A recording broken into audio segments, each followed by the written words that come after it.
Alright, before we get into this one, I just want to say Halloween is supposed to be fun, right? Candy, costumes, kids running around hyped up on sugar. But sometimes, the mask isn't part of the costume. Sometimes it's there to hide something real. Tonight I've got 3 stories for you. 3 different Halloweens. 3 different people. And 3 moments where things could have gone way worse out. So yeah, settle in. The first story happened in 2023. I was 22 at the time, and I'd volunteered to take my little sister and my nephew out trick-or-treating. My parents were busy, and I figured it'd be easy. Just walk around, grab candy, head home. Normal stuff. The neighborhood we chose was one of those big, busy ones. You know, the type houses close together. Decorations everywhere. Fake cobwebs hanging from trees. Pumpkins glowing on every porch.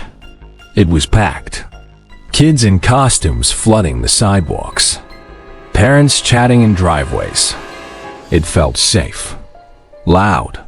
Alive. At first, everything was perfect. My nephew was dressed like a tiny astronaut.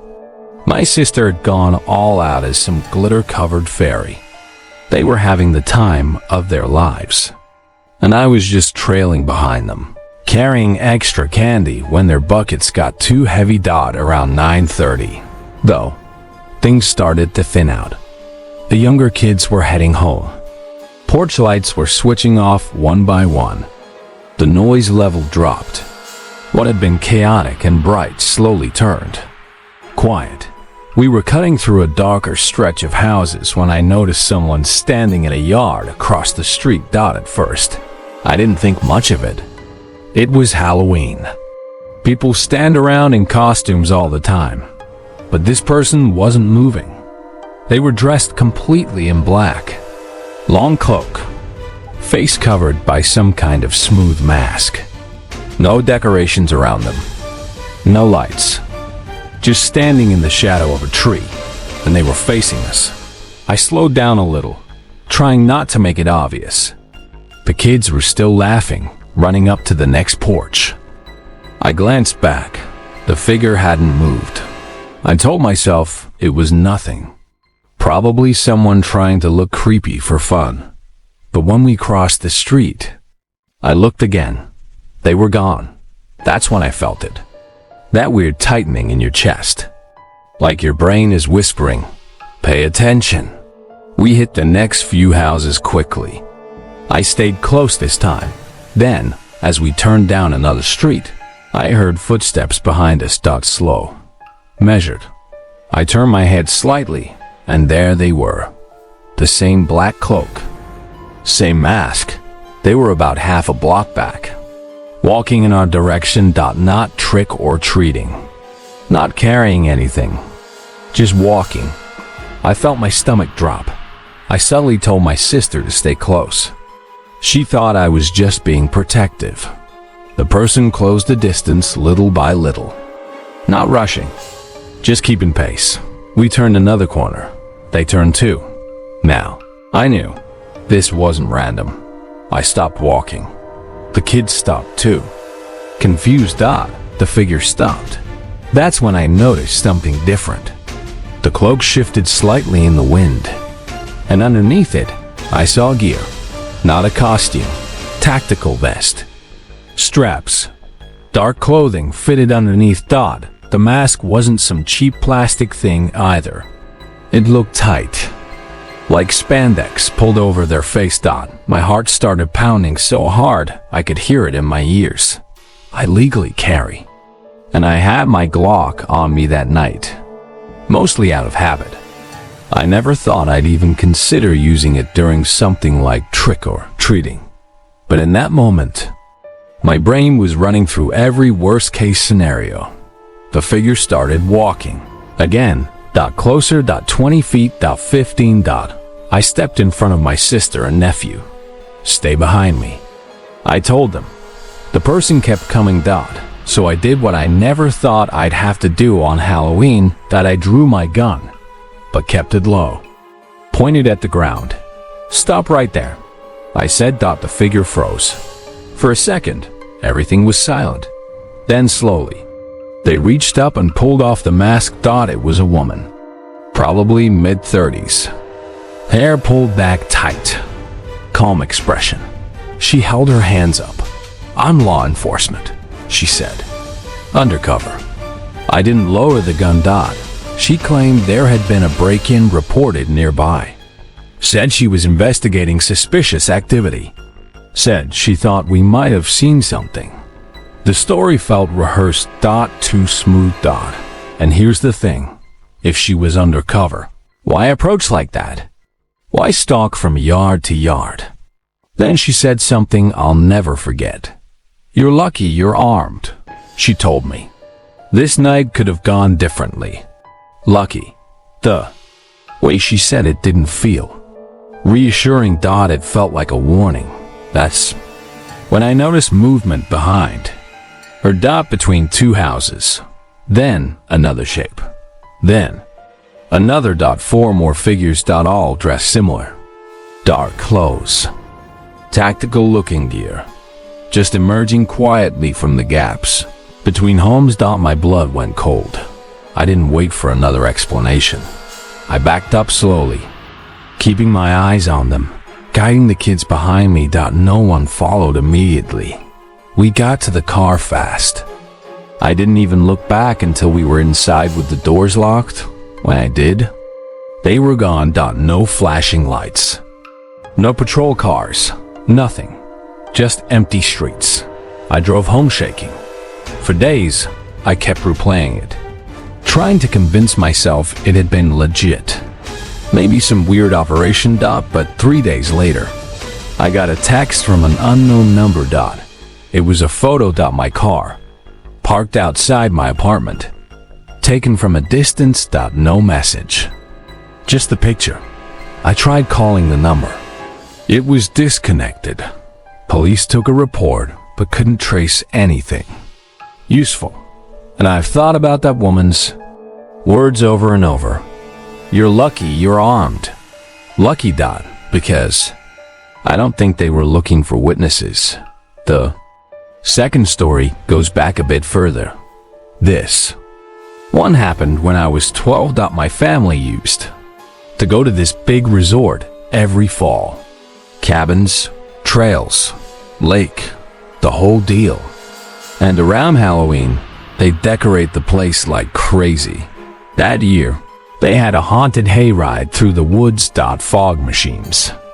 Actors jumping out from behind trees. Fake gravestones lining the path. I was excited. Scared, but excited. Halfway through the ride, as the tractor pulled us deeper into the woods, I saw something that didn't fit. Off to the right side of the trail, standing beyond the fog. A man. He wasn't in costume. Black jacket. Baseball cap pulled low. Hands at his sides. He wasn't part of the show. He wasn't moving. And he was staring directly at me. Not at the group. At me. I remember blinking, thinking maybe he was an actor, waiting for his cue, but he never jumped out. Never reacted. Just stood there. When the hayride moved on, I twisted around to keep looking. He was still watching. Later that night, there was a bonfire near the main lodge. Tons of people. Families. Music playing softly. I was grabbing a soda when I felt that same feeling again, like someone's eyes were locked on me. I turned toward the tree line, and there he was. Same jacket. Same cap. Standing in the shadows just beyond the FIREFs to watching. I told my friend Ryan about it. He thought I was just spooked from the HAYRIDE. So, being dumb 12-year-olds, we decided to prove there was nothing to worry about. We grabbed a flashlight and walked down one of the darker trails near the cabins. The further we went, the quieter it got. No music. No voices. Just crunching leaves under our shoes. Then our flashlight beam hit something. Ahead, a person. He stepped forward into the light. Black jacket. Baseball Cap. Same guy.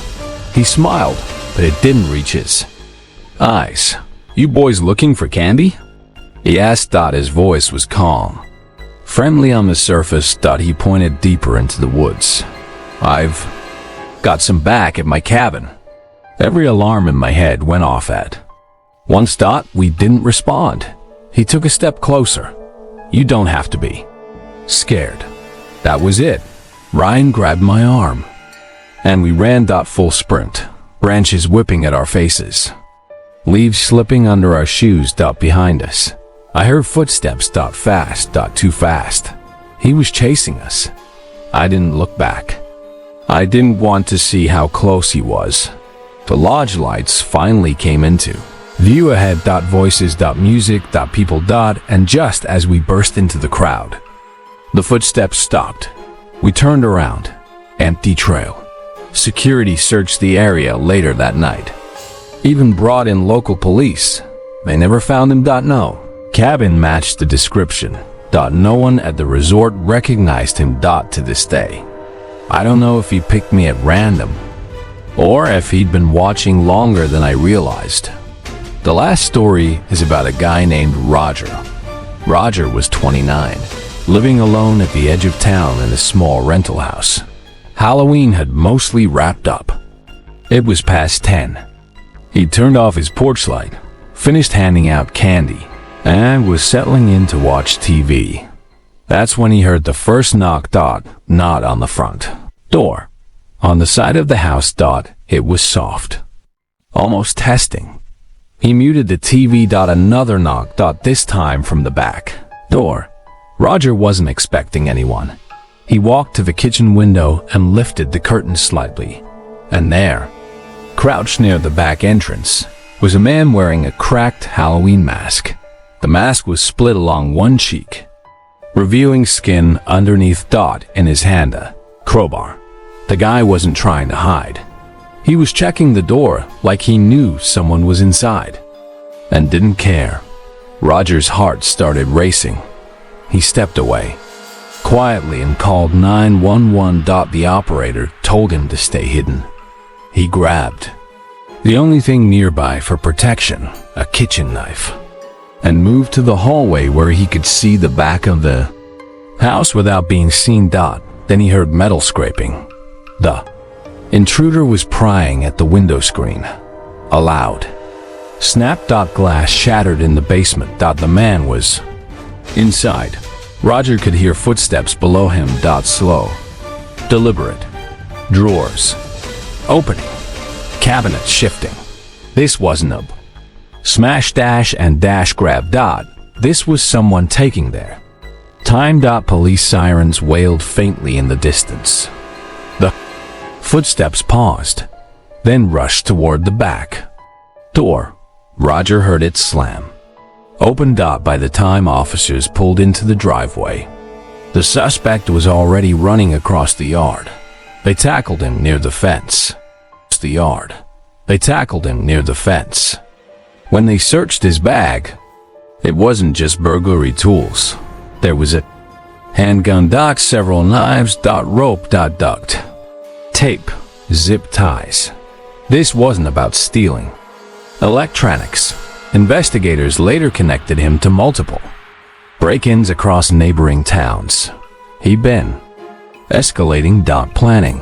Waiting for the right opportunity. If police had arrived even a few minutes later, Roger might have been facing something far worse than a broken window. Halloween has this weird way of making everything feel like a game. Masks, costumes, fake fear. But sometimes, the scariest part isn't what jumps out at you. It's what watches quietly from the dark. The person who blends in too well. The knock that doesn't belong. The smile that lasts a little too long. And sometimes, the only reason a story ends the way it does is because someone trusted that uneasy feeling in their gut. So yeah, lock your doors. Stay aware. And if something feels off, it probably is. I'll see you in the next one.